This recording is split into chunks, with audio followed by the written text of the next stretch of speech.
Today's guest ran a business for 5 years with zero profit until one day a crazy life experience forced her to change things up, become profitable, become productive, and be able to support her family. In this episode, we're talking to Jessica Zimmerman. She's sharing all of the advice that she can in this episode of AMPM.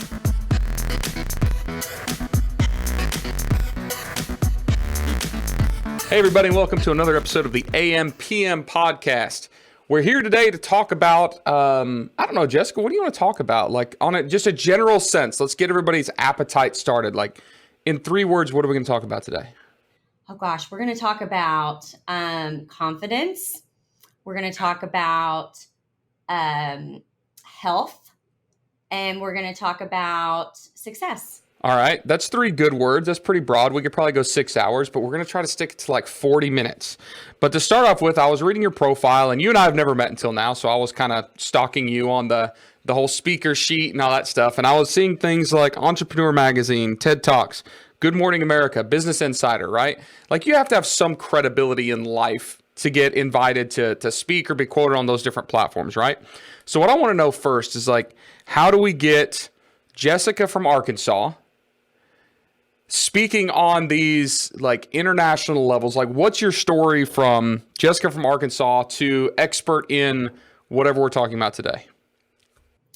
I'm going to give you the Cliff's Notes version. Basically, I was born in Arkansas. I had an older sister. We were in a car accident together and she died and I survived. And so there was this feeling of always feeling a little different. I mean, I found out much later in life in therapy that the day that my sister died, I aged emotionally about a decade. And so that makes sense, right? Why I would feel just different than my peers or misunderstood or whatever. And then, when I went to college, my dad had worked outside the home and he provided financially, and my mom took care of me. And when my sister died, she again poured anything that she could into her only surviving child. As a mom of 3 very small kids, I can relate to that. I can't relate. I can just only imagine that would be what you do. You want to just hang on to the survivors. And so when I left for college, I saw how difficult that was on her. And that is when I decided, okay, I need something that if one day I'm lucky enough to, have a family of my own, to get married and to have children, I need something that is just mine. And that's okay. Because if we all get in a car accident and I'm the only one who survives, I can't have all of my eggs be in these people's baskets, if that makes sense. It was emotional insurance in a way. And whether that's healthy or not, that's just the truth of how that all. So it sounded like, you had this huge demand for independence. Do you think that independence was something learned based on, tragedy, seeing your mom, or do you think that's something that like all of us want to have is like just part of our being? Here's the thing. I think that, and I write about this in my book, Sleeping with a Stranger, I think that we are all born with a script that society gives us, that this is how you're meant to act. This is how you're meant to behave. This is what is expected of you. And I think that, for a long time, we read off that script and we think that we're doing the right things and we're checking the boxes, and for me, that was like be an honor student in high school, graduate from college, get married, have children. There's these things that that are expected of us. And my husband, he got ill, and that's when I kind of had to step into this role of the provider and all of this stuff. And during that time, I really found out that, wow, this like independence of not having to depend on anyone else except myself. Like I really thrive in this role. This actually feels like this was always inside of me. And it's just now really awakening. And I think, growing up, and I think everyone's different, to be honest. I think some people are really meant to be a partner and to help assist others in doing something great. You know what I mean? Not everyone is meant to be the voice in the face or whatever. but I think we have to, I think society tells us we have to be the voice in the face. You know what I mean? And so I think you really have to start to really ask yourself, what are the situations that I feel comfortable? Do I feel comfortable when someone else is leading or when I'm leading? Do I feel comfortable? You know what I mean? But I think we all, the universal thing that we all have is we all want to feel like our voice is heard and that we matter and that we're understood by someone. You skipped on this really, really short. Like the cliff notes were almost too cliff noted. All right. So I want to backtrack just. Jimmy, let me just tell you that I've been on a few of these and I have been cut off before. So I'm trying to get No, better. we don't want to do that. We're not going to cut you off. What were you doing like when you first got married? You get married, you skipped ahead. You said you had 3 little kids and then you went into my husband fell ill. Let's back up just a hair. So like, what was your professional career? What were you doing? You know, like early on in your marriage, you got 3 kids. What was Jessica doing? So I graduated with a degree in communication simply because it took me 7 years to graduate with a bachelor's degree because I hated school. I was so over it. I didn't want to be there. And I went to a counselor's office who, by the way, was the worst counselor in the history of college education.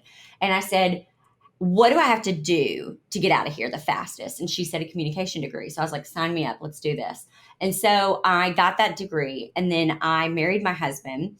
He was working, totally providing, and I sat on the couch for a year. Now, mind you, there was not a single human being that I knew at the time who did that. Everyone I knew, every girlfriend I had, everyone I knew from college, graduated college and got a job. And here I am. All I've wanted my whole life is this independence. And I went from being completely dependent on my father to now being completely dependent on a man, on my husband. And I did not like the way that felt. But I had to really kind of like sit with that. So I sat on the couch for a year and I wallowed basically. And then I thought, okay, if I want to own my own business, I got to learn how to do that because I didn't go to school for business. And so there was a store in town. It was called the Kitchen Store. I knew the owners. They were the only people on the planet that I knew that owned their own business, ran it successfully. And I went to them and I said, I'd like to learn how to run my own business. Can I learn from y'all? And so I ended up staying there for about 4 years. I became the manager and the buyer there. And the last year that I worked there, it was with the intention of buying that business. I was going to buy that business and become the owner. And then that was 2008 and the recession happened. And we went to get a loan. I went to get a loan to buy that business. And they said, if this were 2 months ago, we could have loaned this to you. But because of the recession, like we can only loan you what like the inventory is worth. And you're talking about a small mom and pop shop. Yeah, there's no value in that. Sure. Yeah, I mean, and I mean, there's maybe $100,000 worth of stuff in there. And even though all the numbers showed that this business could support this loan, they just couldn't do it. The bank just couldn't do it. So I left the Kitchen Store and I, spent about a week again back with my old buddy, the couch. And I went to a holiday party and a lady came up to me and said, hey, I know you'll probably never leave the Kitchen Store, but I'm about to be a grandma. I want to stay home with my grandkids. I'd love for you to come work for me for a year and buy my business. And she owned a wedding rentals company. And I was like, okay, because all I wanted was to own my own business. I didn't care what that was. I would have sold knives for a living. I almost did. So I went and worked for her for a year. Talk about, it's so different, the event business, than an everyday retail store. But I learned valuable things from both experiences. And January 1st, 2011, I bought that business. It was called A Southern Tradition. So you're now a business owner. Are you completely satisfied? You're independent. You can support yourself. All your dreams are coming true, right? Hardly. So I believed the myth that you work your tail off for 5 years. You don't pay yourself a dime. And if you can make it to the 5-year mark, everything's good. And it to me, I really believed that. Like I really thought that there was some kind of, like it was a race and that every year was a lap. And if I can just make it 5 laps, then when I cross that finish line after the 5th lap, that all of a sudden there's going to be like some prize at the end that goes, you earned it. Now here's the money. And now you don't have to work 12 hours a day. You can pick, a few days a week that you want to work. I really kind of thought, I knew that it wasn't going to be that literal, but I kind of thought like that's just, you pay your dues. And we all hear those statistics that, how crazy percentage of like 90% don't last a year, 80% don't last 5. Listen, you're preaching the choir. My first business, exactly 5 years. I never paid myself a paycheck.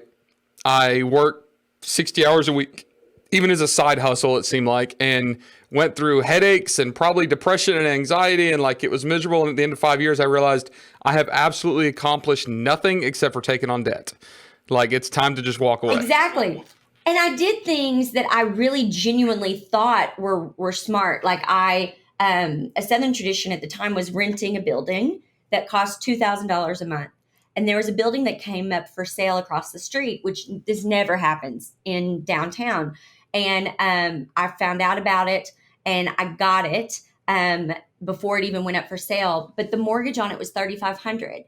And I thought, well, I'd rather buy than rent. But I really thought like that was, but you can't do that if there's not enough money, and the business made money. It would make about $30,000 a month, but it would spend $29,500 or $31,000 or, it was all, I could never catch a break. And every day I would check my bank account worried that I was going to see it it was very, very rare that it was in the thousands. It was always like $330. And I'm like, how is this possible? And then the next day it'd be negative 81 and then whatever. And I'm like, but we're generating 30,000. And I didn't really realize what my costs were, how much I was spending in costs. And I didn't have really any employees. I mean, I might've had 1 or 2 college students, but my husband would work all day and then he would come and to the studio and we would do everything. We would press the linens. We would pack the orders, we would pack the truck and the van and all this stuff. And I just thought that's what you do for 5 years. You kill yourself and then it's all going to work out. So what does your husband think about this though? Because he's obviously supporting you. He's trusting you. You're running it. He's doing his own thing. But like after 5 years, he's looking at it and going, well, honey, like at some point, are we going to make some money here? And you're justifying it to him. You want to prove it to him, but he's kind of starting to get a little bit skeptical. Am I calling that right? Like what was that? And I'll give you some context. The reason I ask this is because like the audience's podcast, a lot of us, and myself included, like have gone through that or are still going through that. The truth is my wife has never listened to an episode of this podcast. She does not know what I do day to day. She's never been to like a conference, an event, a mastermind with me. She still does not understand like the basics of e-commerce, and she probably never will. So she just kind of trusts me, right? But if I wasn't making money, I know that there would be that question. So like a lot of the audience falls under that same category. A lot of our audience, they're people that are trying to like start a side hustle and their spouse doesn't know what they're doing. Like, so how do you have that relationship with him where he keeps pushing on, but there's no money coming in?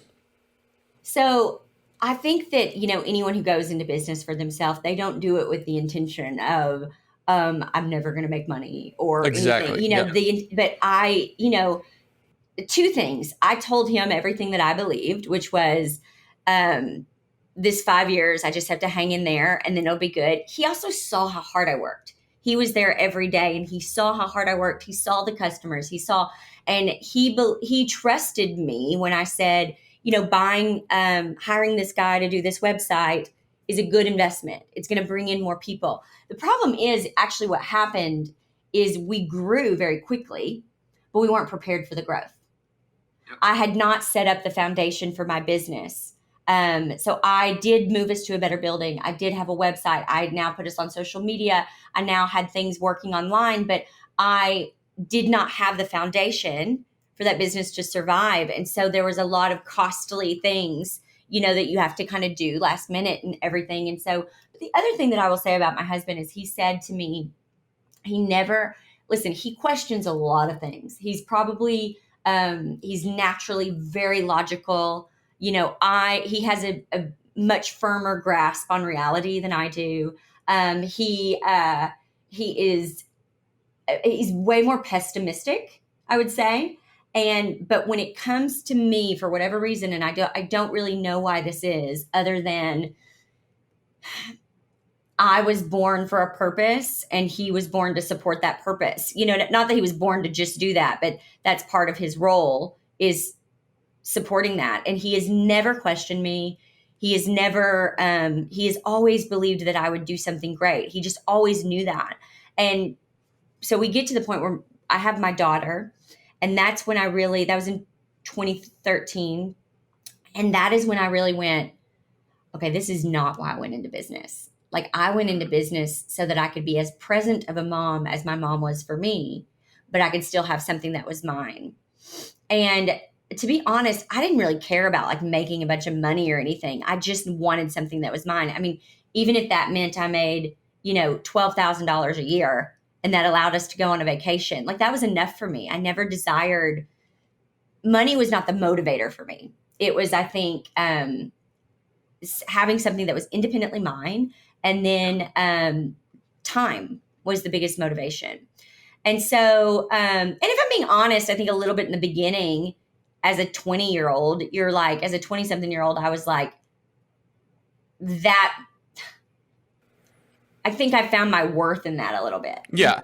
Yeah, you take some pride in that. Like, you own something. Like you weren't the textbook perfect student, so you wanted to prove to people that like you could still be successful without being a 4.0, master's degree holding person. At least maybe I'm just speaking about myself right now. But like, yeah, in your 20s, like you want to prove to everybody that you're capable of being successful, right? Also, I think for me too, growing up, I was a second born child, but you have to understand, my sister died when I was 3.5 years old. And so people viewed me as an only child. Yeah. And I think I would get, even though, my dad at one time worked 3 jobs to support us. I mean, he did better later on, but I mean, at one time he was working 3 jobs.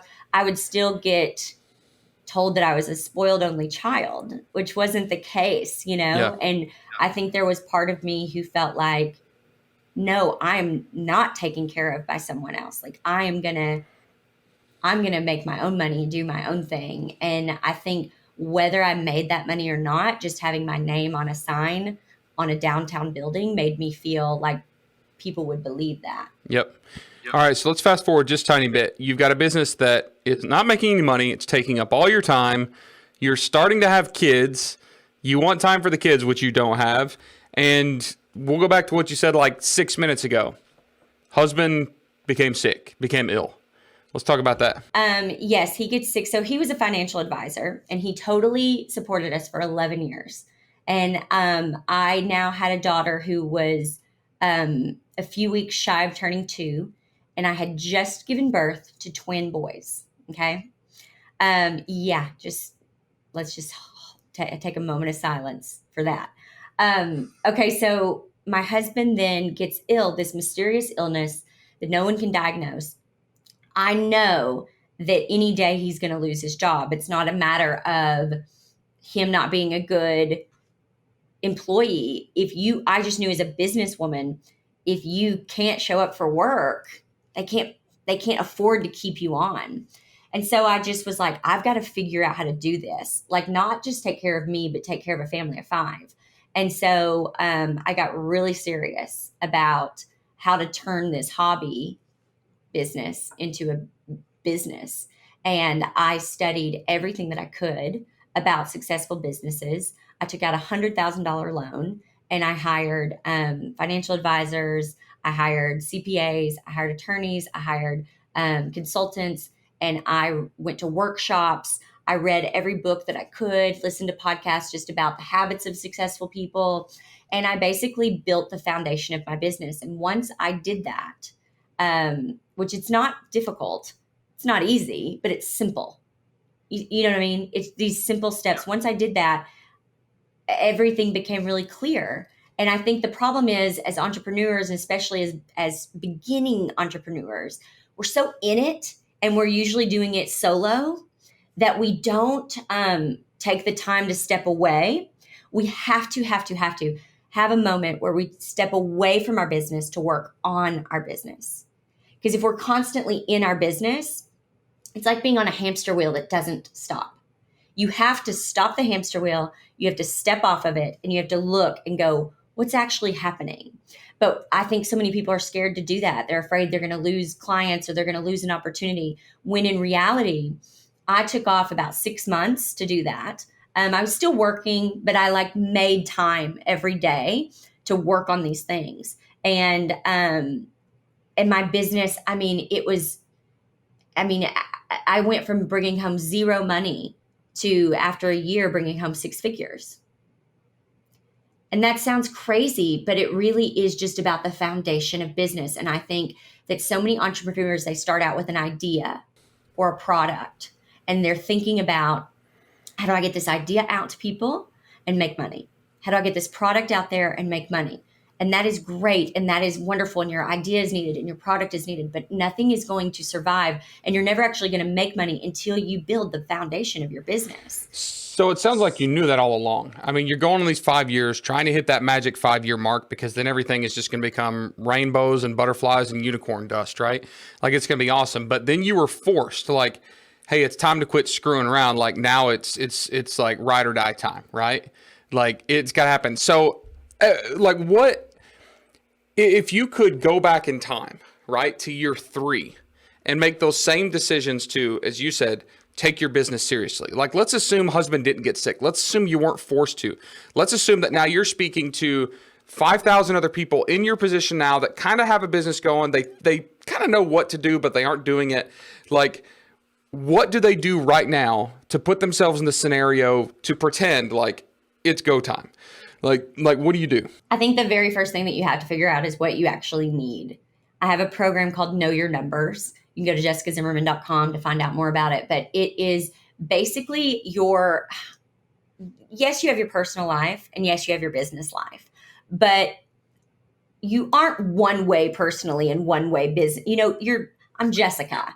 And so it's not like I'm this other person in different. I'm able to put up boundaries and everything, but I think you've got to know what you actually need. You have to set up simple things. You need to have a business bank account and a personal bank account. You need to know, what do you actually need to bring in personally from your business? And once you know that number, and a lot of times it's maybe not that much, especially if you're someone who is doing this as a side hustle. You might, like, what do you want? What do you need? You may just want, like I did, to go on a vacation. Great. Then all you need is $12,000 a year. Well, if you're in the wedding industry like I am, then it gives you so much freedom, because you don't have to take every wedding opportunity that comes your way. It allows you almost to shift where you're in your position of power mentally. And you're able to go, I only need to take on 6 clients this whole year. That's all I have to do. That's all I need. And if I want to do more, then I know I'm going to make more. But you also have to understand your cost. And so that's what my program, Know Your Numbers, is all about. And it sets up that financial foundation. If you don't know your numbers, forget it. Like, you don't need to be in business. Then you're a hobby. If you want to be a legit business, you have to know your numbers. That is step 1. Because then and only then do you know how much you can spend on these other things, how much you can spend on your marketing or your inventory or whatever. The other thing that I would tell you is to stop following anyone else in your industry, anyone else. And that is something that people often push back on me for. But the truth is that, I used to run track in high school, and I remember my coach saying, you cannot look left or right. That she's going to slow you down. They're there, but you got to stay in your own lane. You got to just look at the finish line. So you've got to keep your head down and you've got to do your own work, because it's just human nature. If we see someone else, all of a sudden marketing about, on Facebook ads or something, you're going to go, oh, well, I need to do Facebook ads. And it's like, you may not need to do Facebook ads at all just yet, but you're never going to go off course and think that if you're not watching other people. So you just have to really stop trying to get inspired all the time. I love it. People are like, well, I'm getting inspired. It's like, you've been inspired. Quit scrolling and do the work. There's no quick fix. There's no secret. It is getting up every single day and being committed to doing the work. So how do we balance all this? Because you're talking about a lot of stuff. Like we didn't use this word or we didn't use this term, but you've talked about your why. You know, your why was not always to make a ton of money. Your why might have been a vacation. Your why was to support your kids. Your why later on was to, support the whole family when your husband, couldn't work. So you've got a lot of different whys. How do you balance it all? Because you're a mom, you're a wife. I'm sure you've got friends and some sort of social life that you're trying to have, but you're also trying to run a business while separately trying to learn how to run a business. So at some point you're doing both of those separately. So how do you balance all of that without going crazy, without gaining 500 pounds, without burning out, and without pissing off everybody in your life? Okay, so much of this book, Sleeping with a Stranger, is about that. So I'm just going to plug this for 2 seconds. And really quickly, what's the title? Sleeping with a Stranger. Sleeping with a Stranger. Yes, but what does the title mean? It's about everything that we're talking about, which is when my husband got ill and I had to turn this business into a legit business. How did I do that? Because what's interesting is I think that a lot of people are out there saying, and listen, I understand and I get it, but there's a lot of entrepreneurs out there, especially women, that are going, if you just do this, you can make 7 figures, you can travel the world, you can be a mom to your kids and all this stuff. And it's like, okay, that may be true, but that comes at a cost. And none of you are talking about the cost. And that's what a lot of this book is about. It's about the cost. And then it's about what I learned from that cost, because basically, I don't want to give it all away, but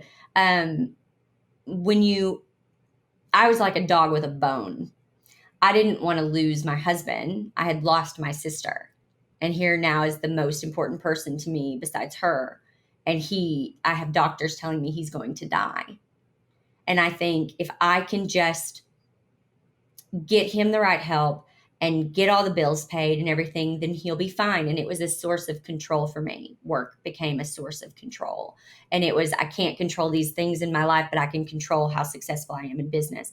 There is a motivation. There's something behind us that is deeper into why we need to be successful.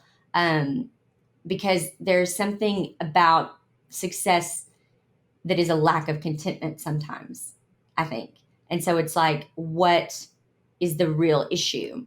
And I learned that I basically lived a life off of adrenaline.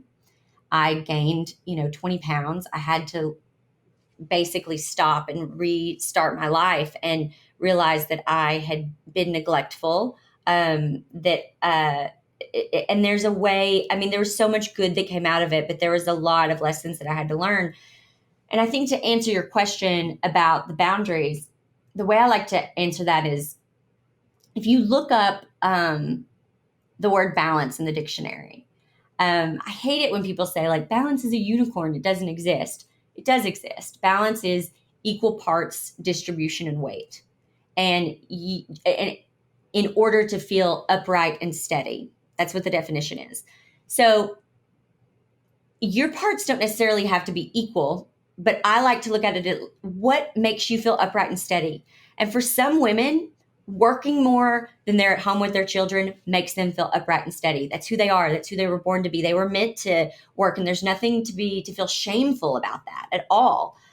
For some women, they don't want to work outside the home and they want to be at home, and that makes them feel more upright and steady and more of who they are. And they need to own that. There are times where I hustle really hard and I almost don't like this whole culture that's been created by entrepreneurs. It's like, stop hustling. It'll all come. It's like, it's not true either. You have to hustle a little bit. And so I have seasons where I work really, really hard, and then I might take a month and chill and be a little less rigid with my work. But that's what makes me feel balanced. I also have very clear work hours. This is when I work, this is when I stop, so that, I don't have an email on my phone. You can go to my website and find all these tips, but, and there's freebies about all this and stuff, but at jessicazimmerman.com. But I just think that we live in such a consuming world where everything is available all the time. Take email off your phone, just have email on your computer, and only open your computer when you're at work, or your email when you're at work. Like at 3 o'clock when I'm done working, I turn off all of my email. And so I don't check it again until the next day when I work again, because what good does it do me? Like I can't solve some problem at 11 p.m. at night. Yeah. And it takes a toll on you. Yeah. I tell people all the time, like, you have to like slow down to speed up. And I feel like there are two grave misconceptions in the entrepreneurial world. One is the concept of this 4-hour work week.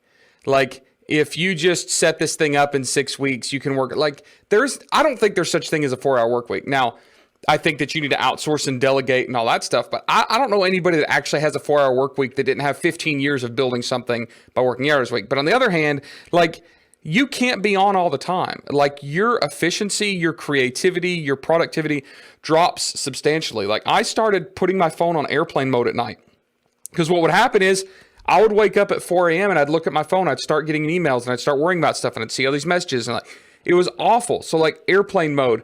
I don't have, like, I use Slack for like 4 different things. I took it off my cell phone, and it's delightful. Like, if someone really needs me, they can call me. So I couldn't agree more. And I know that you've talked about, I think in your book, something about this concept of the tortoise strategy, right? Like, does that play in here? Can you explain what that tortoise strategy is? So I was mentoring a woman last week, and she had all these ideas. It was like 7 ideas. And she was like, I got to put all these on my website right now, and I got to figure out. And it's like, no. Let's pick one. We need to pick one. We need to figure out how to do your best at that, perfect the marketing of that, perfect the sales of that. What do your emails look like that go out when people buy this product? What does that sales page look like? They look at everything, and they think if they don't get it out right away, that they're going to forget it. They're going to lose it. I have a Google Doc every year, and it's so November of every year is when I do Know Your Numbers. I do it every year for myself, and I lead people through it. But I have a Google Doc, and every November I have a brand new one. But anytime I have an idea throughout the year, I will enter it in that Google Doc, and it just says like 2020 ideas or 2021 ideas or whatever. And so when I get to November of that year, I can look and go, okay, out of all of these, what is it that I want to work to do this next year? Like, what makes sense? And oftentimes, like 98% of what I wrote down, it's like, oh, thank goodness I didn't waste time on that. That doesn't make any sense for where the company is right now. I think by writing it down, it allows it to get off my brain, and I feel like it's not going to be forgotten. But the tortoise strategy is really just about taking it a little slower and perfecting one thing at a time, and not grasping for things. There's a little bit of passivity involved in allowing things to come. And that also comes with, I don't want to get too off track here, but one of the things that I talk about in Sleeping with a Stranger is really learning about mind, body, spirit. And the number one most important thing that I do every day is take care of those 3 things. And so it's the first thing I do. I wake up at 4. I meditate, I exercise, I do a devotional. That's going to look, different for everybody, but that's what I do. And those 3 things, if I handle those 3 things, then I am good, and I can be the best mom to my kids, the best wife to my husband, the best leader to my team, the best consultant, for people that I'm mentoring. But it is, that somehow gives you this piece of, here's what I need to do today, versus this panic of, I feel like that's where so many entrepreneurs come from, is this place of panic. You're just never going to get anything done well if you're like, I got to get this out. I got to get it out now. And once again, they see someone else that posted something, and they're like, I got to do that too. And it's like, no, you don't. Play your own game. Be the tortoise in this thing, and you're gonna come out ahead, if that makes sense. Yeah. So there's a lot of stuff out there, like shiny object syndrome, especially like in the digital marketing e-commerce world. Like, there's a million ways to make money. It should all be successful. We don't know what to do. We're all chasing different things. I do believe, in this concept of multiple streams of income, but which multiple streams? Like, how do I build one while I'm building the other? When I was looking at the information that was sent over to me, prior to this interview, there was one bullet point that I found very interesting that I wanted to ask you, and it is about, I have to read it, the single cash generating strategy that's hard to believe, right? So something you want to share. So let me just take a step back. Let me say, for those of you listening, let's recap here. Jessica and I both agree that like there's too much distraction out there. You have to stay in your lane. Sometimes you have to speed up to slow down. Like you need to have some time away from the computer, some time away from the business, right? But we also need to make money. Like we need to prove to ourselves, we need to prove to everybody else. We need to make sure that like we're actually taking action on the things we're learning. Like we can read, all the Gary V books, but if we don't start doing something, like it doesn't really matter. It was just a waste of investment and waste of time, right? So, Jessica, what is this one thing that would shock me that you would tell everybody, like if you want to start generating, income, side hustle revenue right now, like what is that thing? I'm going to tell you in 2 seconds. I just want to back up for anyone who's wondering, how did you get from a wedding rental business to here? So that year that I really took to figure out the foundation of business and everything, I read that one of the things that successful people do is they utilize their low season. For me, January, February, March was always a low season. People weren't coming in wanting to get married. And I said, we really turned this business around. I'm going to write about that. And it wasn't an intent. At this time, I didn't even know about like online courses or anything like that. I literally just wrote exactly what I did, put it in a locked PDF. I had no newsletter list. I think I had 300 followers on Instagram. And I wrote this program and I called it The Business Behind the Blooms. And I sold 44 copies of it in a week. And I was like, and that to me for the first time felt really natural. Whereas the wedding industry, I felt like I was kind of a fraud. There are people in the wedding industry who, my gosh, if they were told that they could never touch a flower again, they would be like, well, end it now because I love, and I'm like, I can't tell you the name of a single flower. Like, I don't care. I just don't care. To me, I am more about talking about real things. And so I just very vulnerably discussed my business and how I turned it around. And then I started getting these testimonies back of people who said, I've never booked more than a $2,000 client. And because of your sales process, I now book $20,000 clients. And I just was like, okay, this is what I'm meant to do. And that was a scary pivot because I just started to make money in the wedding industry. I mean, good money in the wedding industry. And then I decided, nope, I'm supposed to talk about business. And that's when I really started down the education route. So there's that. That's why you see me featured in like Forbes and Business Insider and that kind of stuff, because now I talk about business. But for those of you who are like, where's that connection? There it is. Okay, so Pinterest is the answer. Pinterest. Pinterest is not a social media platform. Pinterest is it was designed for the user to have an experience. So it is a visual search engine. So just like we go to Google and we search for something, people go to Pinterest and they search for things. And you want to be able to show up for them there. Even now, when you Google things on Google, a lot of times, more often than not, a pin will show up as one of the top 3, 4, or 5, things. I have a program. It's called The Power of Pinning.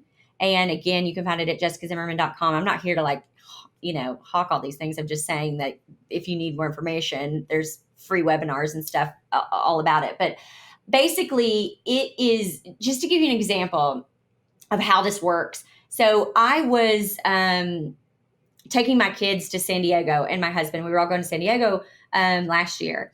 And so I just start on Pinterest, like, what to do in San Diego with kids, and I come across this pin, and it's this lady, and she's got this blog, and she's called La Jolla Mom, and that's like a town right outside San Diego.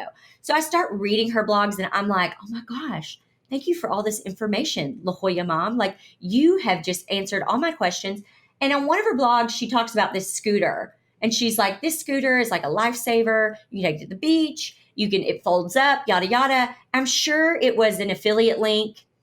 I bought 3 of these scooters. I wanted to email this woman and be like, thank you so much for this tip about these scooters. Like, this is unbelievable. Why? Because I was searching. It's what I wanted to find. I did not go into Pinterest wanting to buy anything, but I felt like a good friend had given me a gift, a secret, a tip. rather than with Facebook and Instagram with an ad, you feel bombarded and you're like, I don't want a scooter. Why show me? I don't care about the scooter. I'm on here to like buy time while I'm, waiting at the DMV, and you're asking me to buy a scooter. I want to buy a scooter.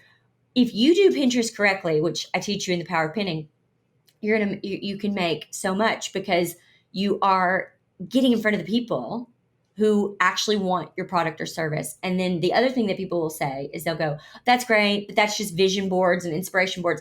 That's how you've used Pinterest. You've used Pinterest as a user. You've never used it as a business owner from the other side in the way that Pinterest was actually designed to be used. And I teach you how to do that. And when you do that, then you start to see how you get in front of local people. Like I'm talking restaurants, bakeries, hotels can use Pinterest. And I have over 2 million views a month right now on Pinterest.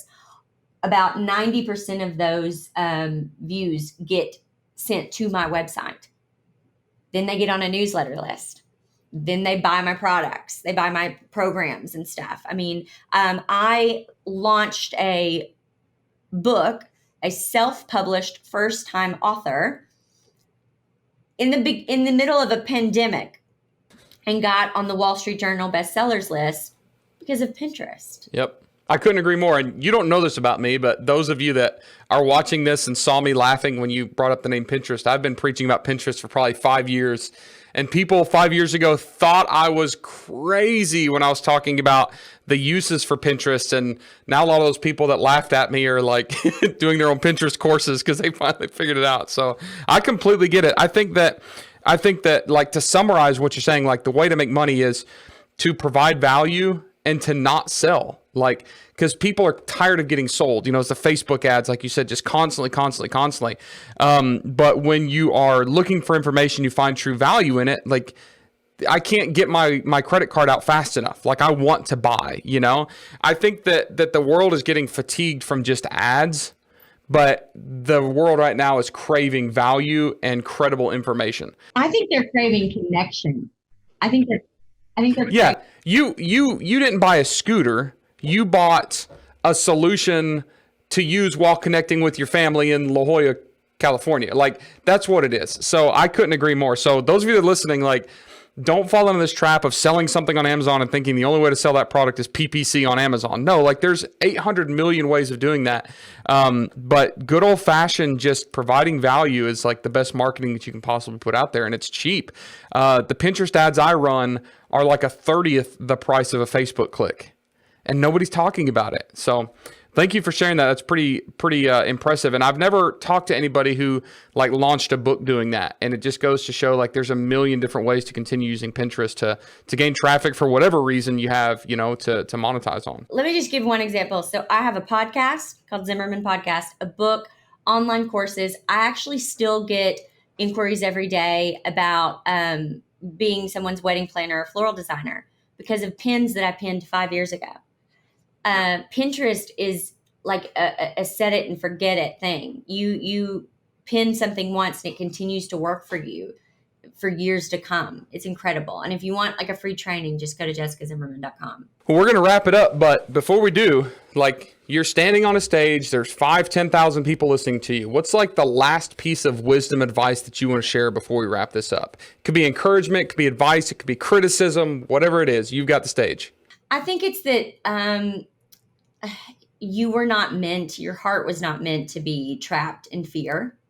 You were designed for a purpose, and that the only way for you to get to that purpose is to do the work. And what I mean by the work is the underground work that isn't pretty, that no one wants to do because it's not Instagram worthy, or no one sees you doing it and they, you're not getting praised for it. But it's when we do that underground work, whether that is getting, in better health, physically, spiritually, mentally, going to see a therapist, or if it's doing the hard foundational work of a business, once we do that, then and only then can there be a breaking point to where the fruit grows. And that is, I think you weren't meant to live in this fear, anxiety, stressed state of mind. You were meant to live a peaceful life with a purpose, and it is there. It is inside of you, and you've got to do the work to find it. Couldn't agree more. Well, thank you for being on, Jessica. I know you've mentioned it a few times. I'm going to say it again, jessicazimmerman.com. And everybody loves free stuff. You mentioned you had a lot of free resources there. You guys go check that out. Learn something today, and also support Jessica just by showing her a little bit of Google traffic love, and help her realize that you guys are actually listening and paying attention, appreciate what she's doing. Also, go out and buy her book. It is Sleeping with a Stranger, and they can find that where? Anywhere books are sold, Amazon, Barnes & Noble. You can go to jessicazimmerman.com and see the whole list of bookstores. Yeah. Awesome. And if any of you found real good value in this, leave a review for this podcast on the main podcast platforms. If you're on YouTube watching this, give it a thumbs up, give it a like, comment below in the comment section. We'd appreciate that. And all the links that we've discussed are also in the comment section below on the YouTube format of this video. Jessica, thank you so much for being here. Thank you all for listening. We'll catch you guys on another episode of AM/PM Podcast.